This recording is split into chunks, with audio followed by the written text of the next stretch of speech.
Hello and welcome to my channel, where I review and summarize some of the most interesting and relevant books of our time. Today, I'm going to talk about a book that has been widely acclaimed and discussed by critics and readers alike. 21 Lessons for the 21st Century by Yuval Noah Harari. Chapter 1. Disillusionment. The author argues that the 21st century is a time of rapid and unprecedented change, which challenges the stories and ideologies that humans have used to make sense of the world in the past.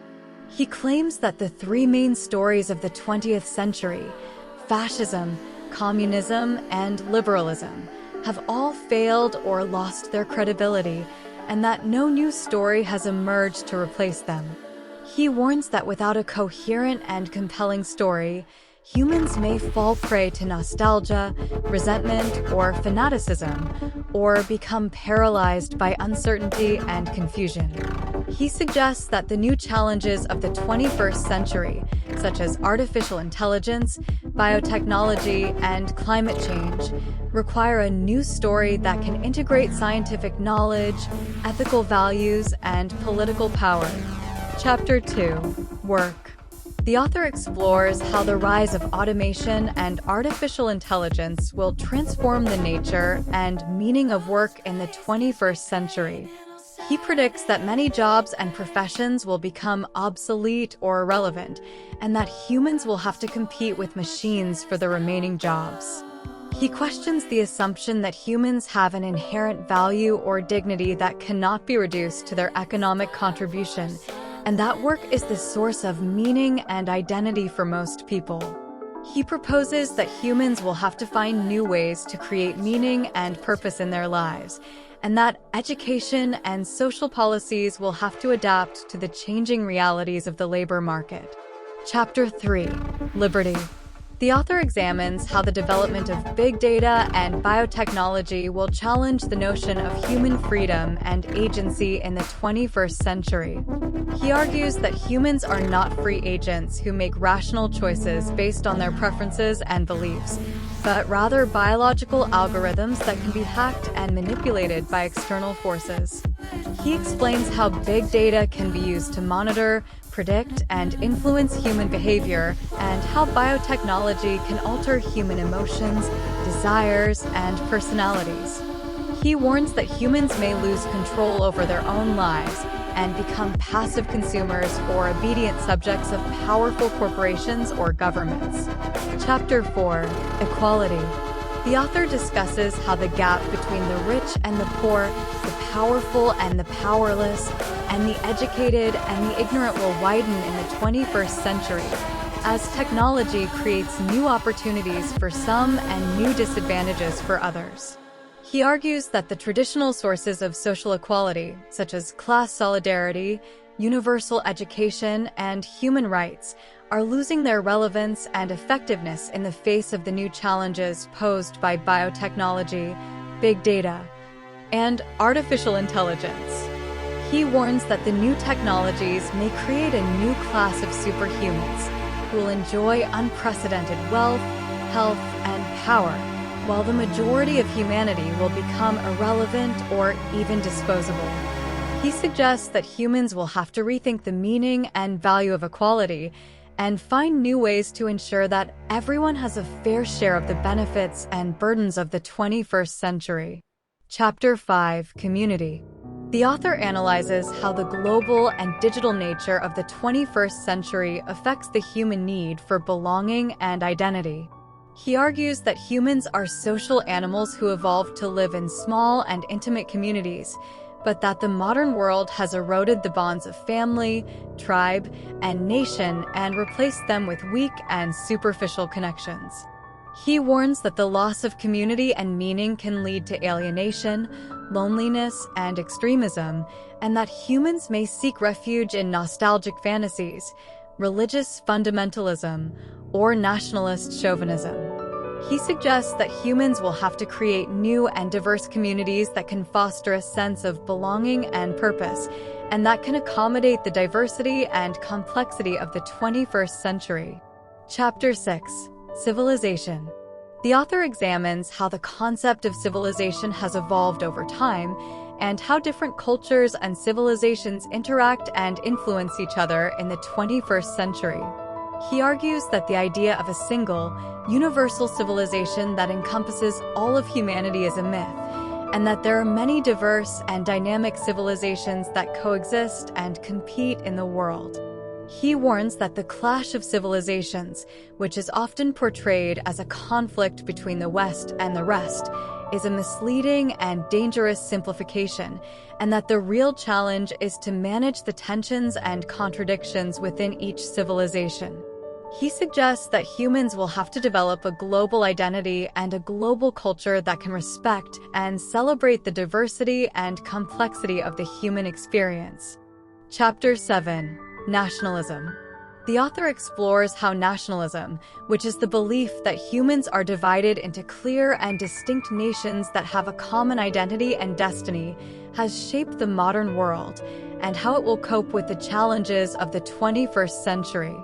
He argues that nationalism is not a natural or eternal phenomenon, but rather a modern invention that emerged in the 18th and 19th centuries, and that it has both positive and negative aspects.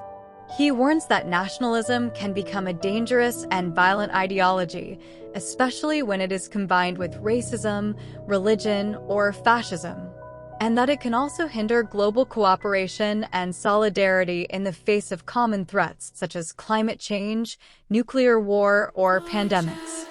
He suggests that humans will have to balance their national loyalties with their global responsibilities, and that they will have to develop a more flexible and inclusive sense of identity that can accommodate multiple levels of belonging and affiliation. Chapter 8. Religion. The author investigates how religion, which is the belief that humans are subject to a divine or supernatural order that transcends the natural world, has influenced the history and culture of humanity and how it will cope with the challenges of the 21st century. He argues that religion is not a fixed and eternal phenomenon, but rather a dynamic and evolving one that responds to changing circumstances and needs, and that it has both positive and negative aspects. He warns that religion can become a source of conflict, violence, and oppression, especially when it is combined with nationalism, racism, or fanaticism, and that it can also hinder scientific progress and rational thinking in the face of complex and uncertain problems. He suggests that humans will have to reconcile their religious faith with their scientific knowledge, and that they will have to develop a more pluralistic and tolerant attitude towards different religions and worldviews. Chapter 9. Immigration. The author explores how immigration, which is the movement of people across borders, has shaped the history and culture of humanity, and how it will cope with the challenges of the 21st century. He argues that immigration is not a new phenomenon, but rather a constant and natural one that has been happening since the dawn of humankind, and that it has both positive and negative aspects. He warns that immigration can create conflicts, tensions, and inequalities, especially when it is driven by economic, political, or environmental crises, and when it clashes with the interests and identities of the host societies. He suggests that humans will have to balance their rights and obligations as global citizens with their rights and obligations as national citizens, and that they will have to develop a more compassionate and realistic attitude towards immigrants and refugees. Chapter 10. Terrorism. The author explores how terrorism, which is the use of violence and intimidation to achieve political or ideological goals, has affected the history and culture of humanity and how it will cope with the challenges of the 21st century. He argues that terrorism is not a new phenomenon, but rather a tactic that has been used by various groups and movements throughout history, and that it has both psychological and political aspects. He warns that terrorism can create fear, panic, and overreaction, especially when it is amplified by the media and the internet, and when it exploits the vulnerabilities of the modern world, such as nuclear weapons, biotechnology, or cyber attacks. He suggests that humans will have to balance their security and freedom, and that they will have to develop a more rational and resilient attitude towards terrorism, and avoid falling into the traps of hatred, ignorance, and hysteria. Chapter 11. War. The author explores how war, which is the organized and violent conflict between human groups, has affected the history and culture of humanity, and how it will cope with the challenges of the 21st century. He argues that war is not a natural or inevitable phenomenon, but rather a cultural and political one that depends on the cooperation and coordination of large numbers of people, and that it has both positive and negative aspects. He warns that war can cause immense suffering, destruction, and injustice, especially when it involves weapons of mass destruction, cyber warfare, or terrorism, and when it disregards the rules and norms of international law and human rights. He suggests that humans will have to balance their national interests and security with their global peace and stability, and that they will have to develop a more ethical and rational attitude towards war, and avoid falling into the traps of aggression, fear, and hatred. Chapter 12. Humility. The author explores how humility, which is the recognition of one's limitations and ignorance, can help humans cope with the challenges of the 21st century. He argues that humans are often overconfident and arrogant about their knowledge and abilities, and that they tend to ignore or dismiss the perspectives and experiences of others. He warns that human arrogance can lead to mistakes, conflicts, and disasters, especially when it is combined with the power of technology, science, and politics. He suggests that humans will have to cultivate a more humble and curious attitude towards themselves and the world, and that they will have to admit their ignorance and uncertainty, and seek to learn from others. Chapter 13. God. The author explores how God, which is the belief in a supreme and omnipotent being that created and governs the universe, has influenced the history and culture of humanity, and how it will cope with the challenges of the 21st century. He argues that God is not a factual or scientific phenomenon, but rather a human invention that reflects the values and aspirations of different societies and cultures, and that it has both positive and negative aspects. He warns that God can become a source of conflict, violence, and oppression, especially when it is used to justify wars, persecutions, or inequalities, and when it contradicts the findings and theories of science and reason. He suggests that humans will have to redefine their relationship with God, and that they will have to accept the limits and responsibilities of their own power and knowledge, and seek to create a more ethical and compassionate world. Chapter 14. Secularism. The author explores how secularism, which is the belief that humans can live without relying on any divine or supernatural authority, can help humans cope with the challenges of the 21st century. He argues that secularism is not a dogmatic or hostile rejection of religion, but rather a flexible and pragmatic approach that values human life, reason, and compassion above any sacred doctrine or scripture. He warns that secularism can be misunderstood, misrepresented, or corrupted by various ideologies, such as nationalism, scientism, or consumerism, and that it can also face resistance from religious fundamentalists who fear losing their power and influence. He suggests that humans will have to defend and develop secular values, such as truth, justice, and freedom, and that they will have to create a new moral and spiritual framework that can inspire and guide them in the 21st century. Chapter 15. Ignorance. The author examines how ignorance, which is the lack of knowledge or awareness, affects the history and culture of humanity, and how it will cope with the challenges of the 21st century. He argues that ignorance is not a simple or static phenomenon, but rather a complex and dynamic one that depends on the context and perspective of the observer, and that it has both positive and negative aspects.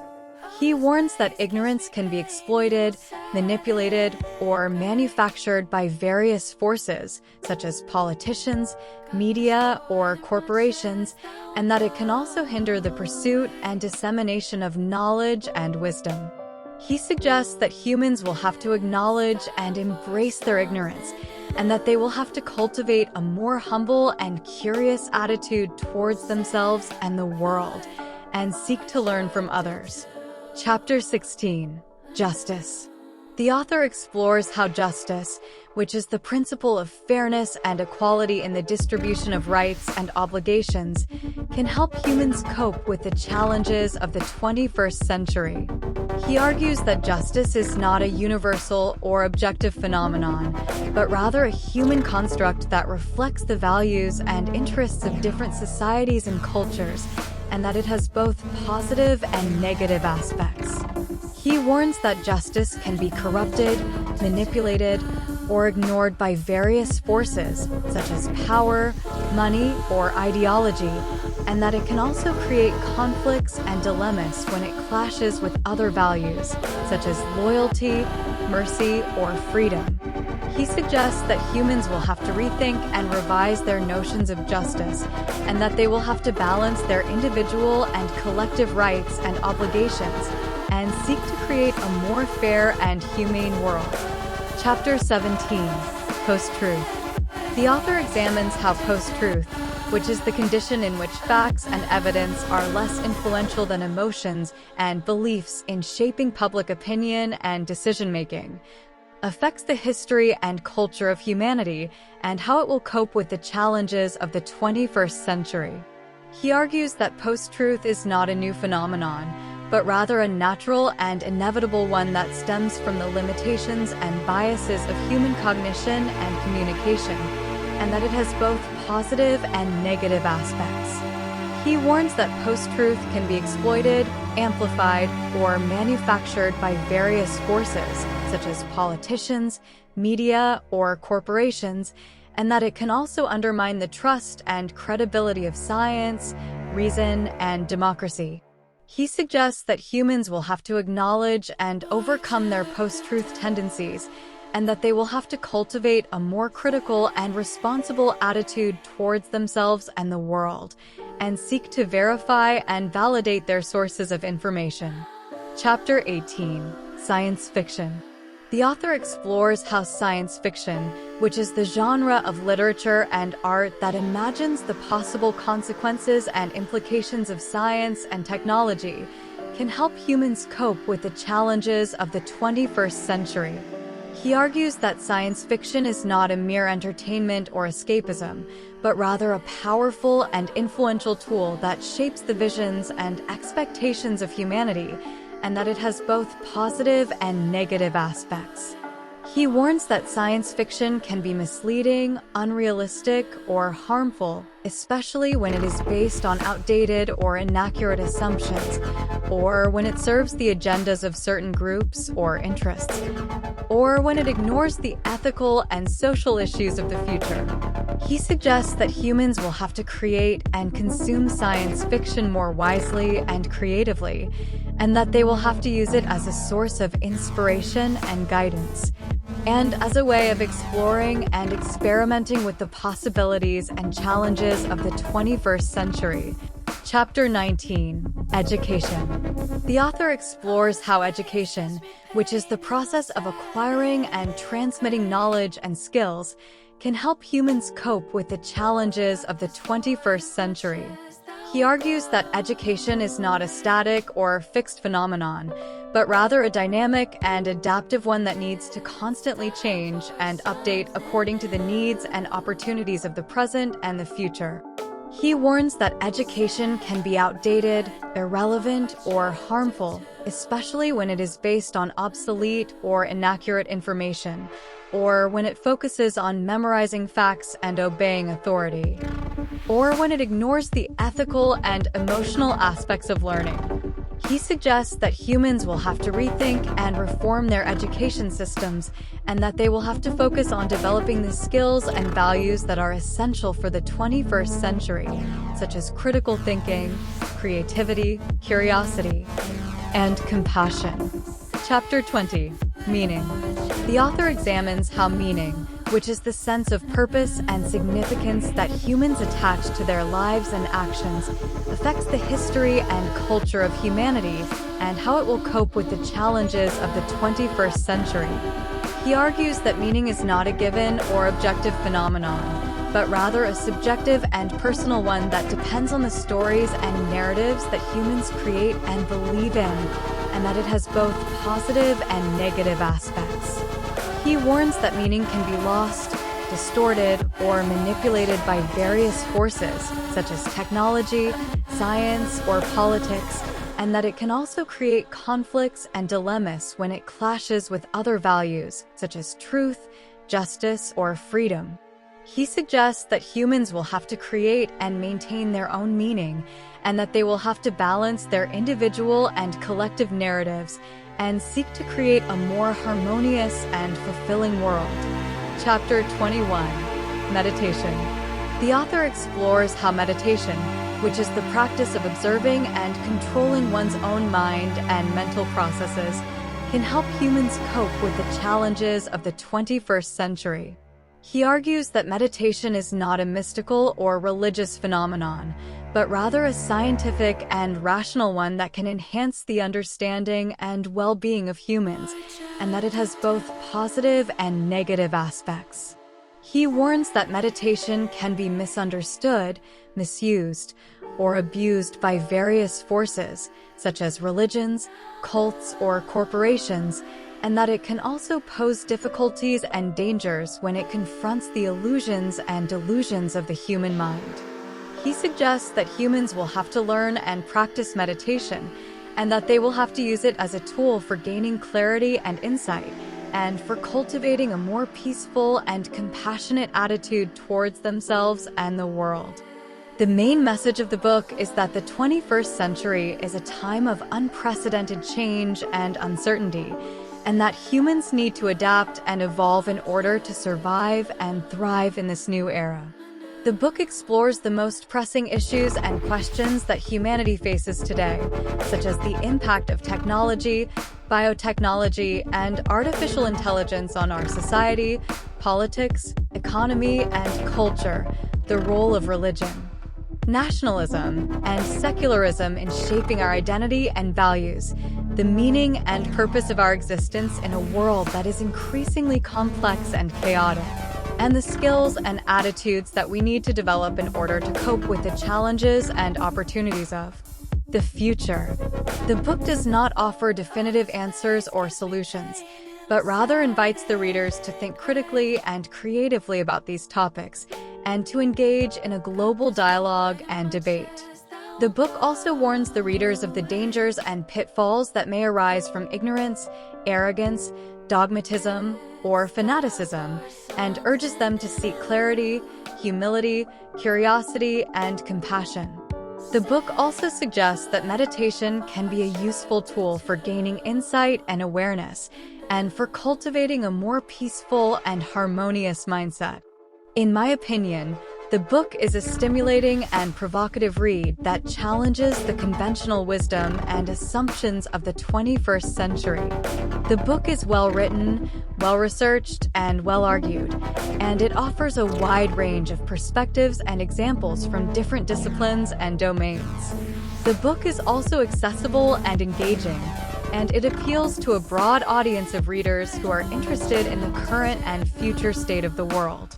The book is not without its flaws and limitations, such as its tendency to generalize and simplify some complex and nuanced issues, or its occasional bias and speculation on some controversial and uncertain matters. However, the book does not claim to be the final word on these topics, but rather a starting point for further exploration and discussion.